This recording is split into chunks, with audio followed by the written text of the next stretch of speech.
Hello বেটা, তুই কোথায়? বাবা আমি ছাদে, জলদি নিচে চলে আয়। আরে কে যাবে, প্রত্যেকদিন একই নাটক। হ্যালো ইমাম সাহেব, আপনি কোথায়? আমি মসজিদে, জলদি বাইরে আসেন। ইমাম সাহেব জলদি চলেন। আরে দাঁড়াও, তোমার হাতে এটা কিসের রক্ত? ইমাম সাহেব, আমি আপনার ছেলেকে ডাকতে গেছিলাম, তখন এই যে তাজিম, দরজা খোলো, নামাজের সময় হয়ে গেছে, চলো একসাথে নামাজ পড়ে আসি।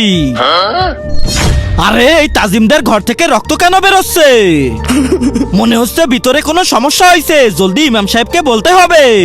কি, জলদি চলো, আমার ছেলেটার আবার কিছু না হয়ে যায়। হ্যাঁ চলেন ইমাম সাহেব।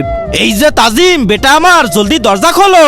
মনে হচ্ছে ইমাম সাহেব দরজা কেউ খুলবে না, আমি এই দরজাটা ভেঙে দিই। তার আগে আল্লাহকে ভালোবেসে থাকলে ভিডিওটাতে লাইক করে চ্যানেলটা সাবস্ক্রাইব করে দাও, আর যদি না করো তাহলে ভাববো তুমি আল্লাহকে ভালোই বাসো না। কমেন্টে বলে যাও আই লাভ আল্লাহ। আরে বেটা আমার, তুমি ঠিক আছো? হ্যাঁ বাবা আমি ঠিক আছি, কিন্তু তাজিম এই ঘর থেকে রক্ত কেন বেরোচ্ছিল? চাচু আমার রুহ আফজা পড়ে গেছিল।